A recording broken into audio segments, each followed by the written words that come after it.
Physical kinetics. Today is 5th lecture for fundamental concept clearance problem. आप लोग अगर 1, 2, 3, 4 lecture की थ्योरी नहीं सुनना चाहते हैं, वो ज्यादा लंबा लग रहा है, आप 5th लेक्चर के क्वेश्चन को अच्छे से देख लीजिएगा जो भी मैं डिस्कस कर रहा हूं.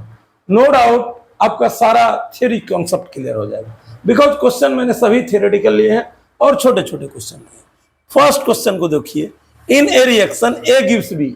सब्सटेंस ए रिएक्टेंट है जो बी दे रहा है.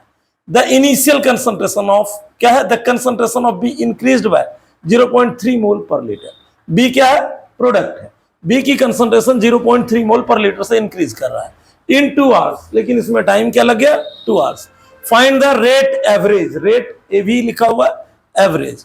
तो रेट एवरेज का फॉर्मूला ही होगा change in concentration of product by time. यहाँ प्लस साइन रहेगा, मतलब कोई साइन नहीं रहेगा, बिकॉज रिएक्टेंट का मतलब डिक्रीज. डिक्रीज को दिखाने के लिए माइनस साइन. अब यहां क्या है?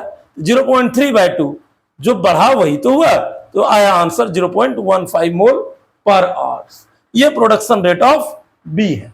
इसका मतलब रेट ऑफ रिएक्शन यही हुआ. मोलर कोएफिशिएंट सेम है, इसलिए यहां कुछ करना नहीं. क्वेश्चन सेकंड को देखें. In the reaction x gives y. Concentration of x at initial, x note है, इसका मतलब इनिशियल 2.5 मोल पर लीटर. ये ब्रैकेट दिया हुआ है, इसलिए यहां पर 2.5 मोल नहीं लिखा हुआ है, मोलरिटी नहीं लिखा हुआ है, मोल पर लीटर नहीं लिखा हुआ है. And after 3 hours concentration of x is 0.7 मोल पर लीटर. चूंकि ये बॉक्स में दिया हुआ है, इसलिए कंसंट्रेशन जैसे टर्म आएगा मोल पर लीटर अपने आप आ जाएगा. Find the rate average. Average rate क्या होगा? देखिए, इनिशियल कंसंट्रेशन 2.5 दिया हुआ है मोल पर लीटर, एंड फाइनल कंसंट्रेशन क्या दिया हुआ है? बोलिए.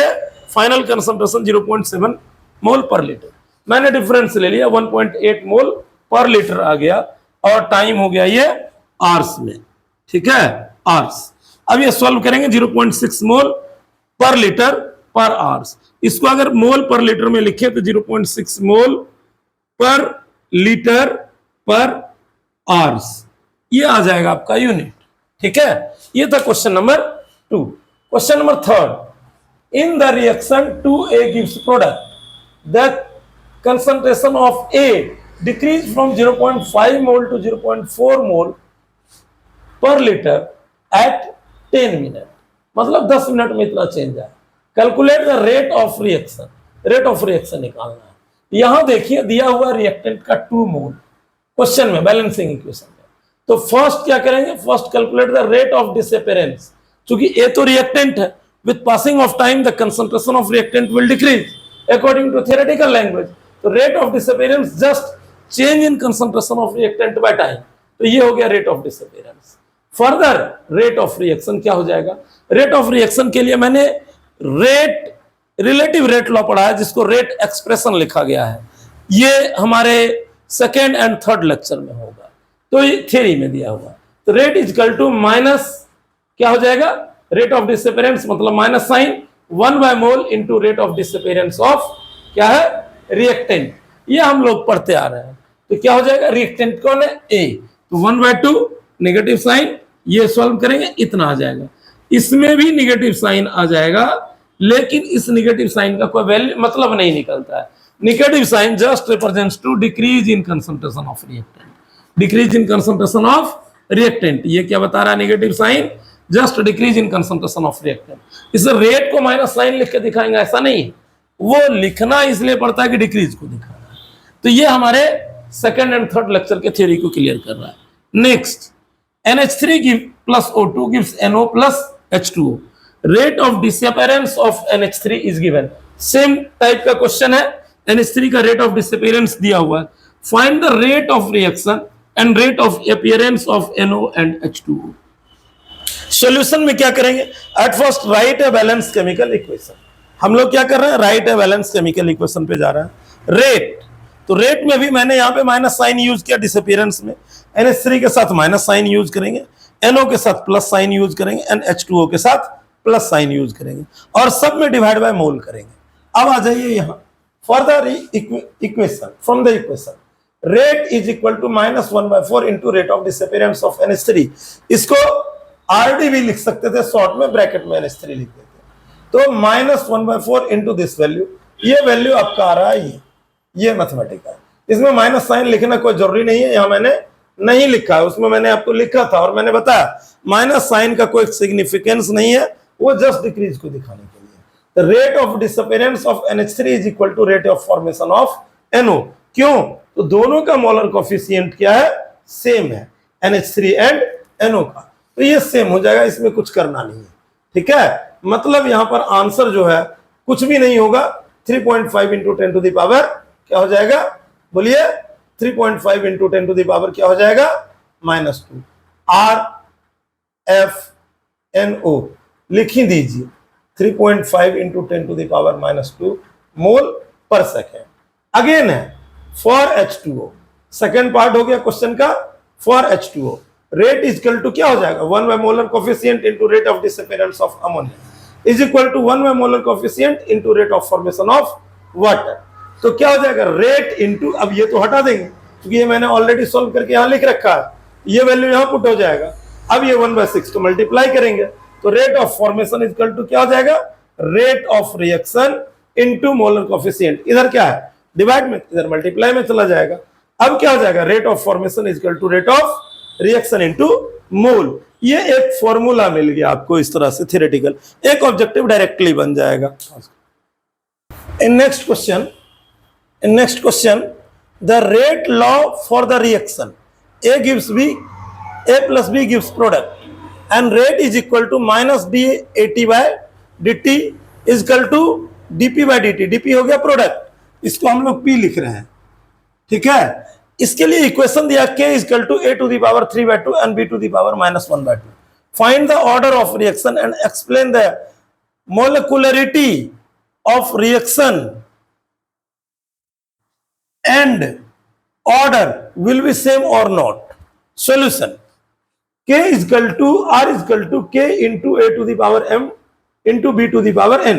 ये रेट लॉ एक्सप्रेशन से आ रहा है आपका, हमारे 4th लेक्चर में ये चीजें दी हुई है, ये 4th लेक्चर से आ रहा है।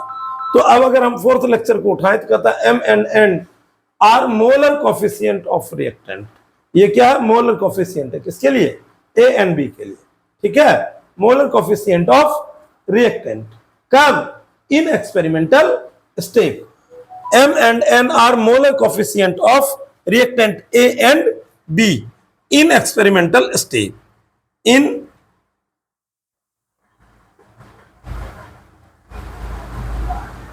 स्टेप कहने का मतलब order is equal to M plus N। Order का वैल्यू दिया हुआ 3/2 -1/2, ऐड करेंगे 1 हो जाएगा।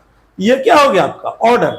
ऑर्डर का मतलब ही होता है number of mole of reactant used in experimental step. Add करेंगे जितना भी होगा वो आंसर आ जाएगा। In above reaction order less than molecularity since used concentration of A and B in RDS rate determining step, जिसको हम लोग एक्सपेरिमेंटल स्टेप भी कहते हैं, इज क्या है?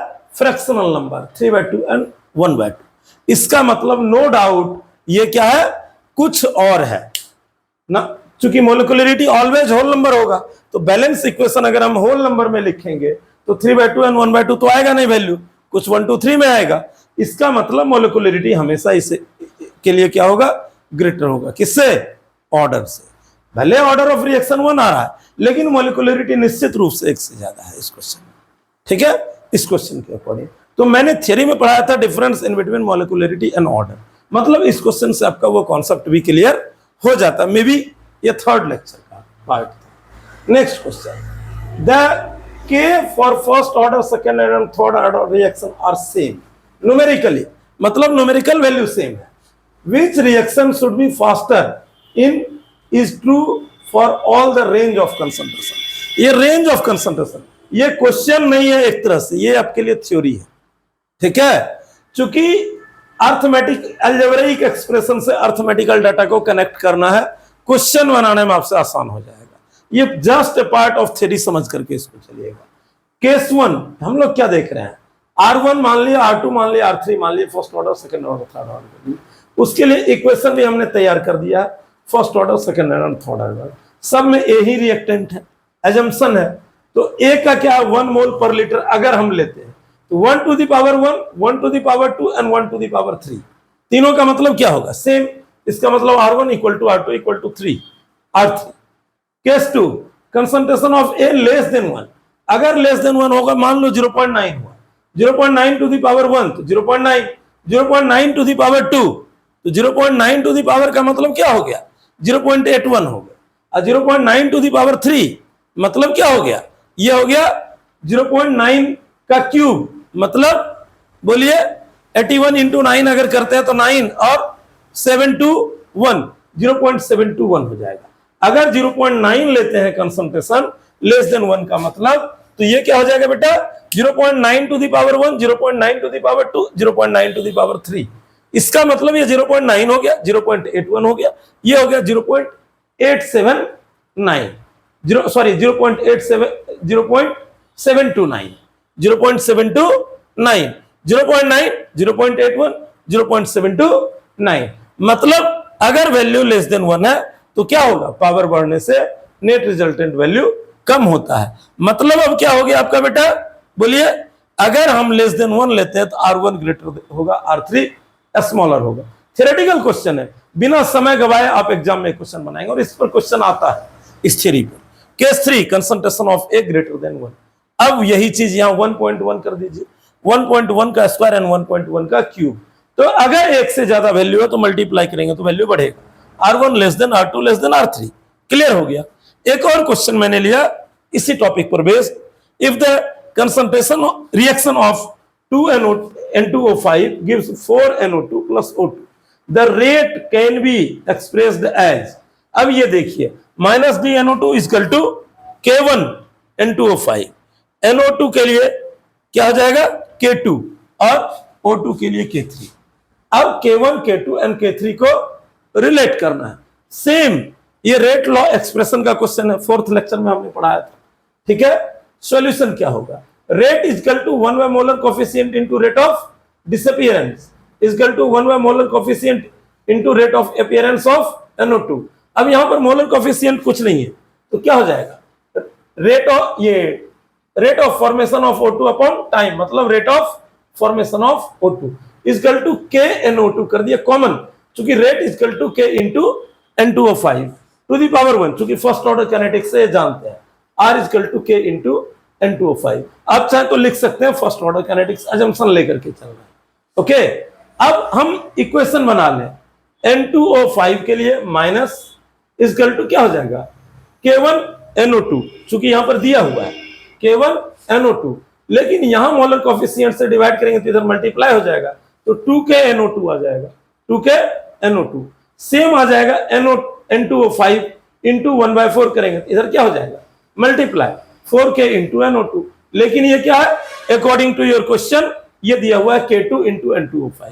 ठीक है, यहां कुछ नहीं है मोलर कोफिशिएंट तो क्या हो जाएगा K N2O5 equal to K3 N2O5। यहां सेम है, मोलर कोफिशिएंट कुछ है ही नहीं, इधर था 1/2 दिया हुआ, देखिए 1/2 था, इधर जाके मल्टीप्लाई हो जाएगा, 1/4 था इधर जाके मल्टीप्लाई हो जाएगा, ये देख लीजिए ये आपको मिल गया। अब क्या है K1 के बदले क्या हो जाए 2K, अगर सोल्व करते हैं K2 के बदले 4K और K3 के बदले K। ओके, तो अब क्या हो जाएगा आपका K1 equal to K equal to K1/2, K2/4 and K3/4।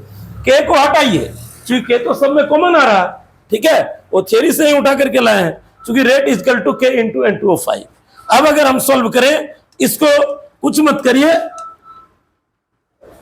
ये नॉर्मलाइज कर दीजिए, नॉर्मलाइज करने के लिए डिवाइड बाय 1 कर दीजिए, एलसीएम हो जाएगा 4, ये हो जाएगा 4K, 4 से 4 डिवाइड हुआ ये हो जाएगा 1K और ये हो जाएगा बाय 1 तो 4 into K3 4K3। This is the right relation. ठीक है, in between K1 K2 and K3। अब इसको अगर हम थ्योरी में पढ़े तो क्या देखेंगे, rate of disappearance of N2O5 is 2 times that of formation of O2 and rate of formation of NO2 is 4 times that of rate of formation of O2।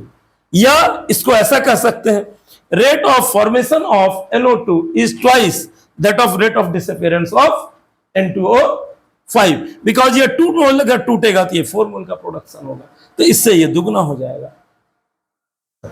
Thank you.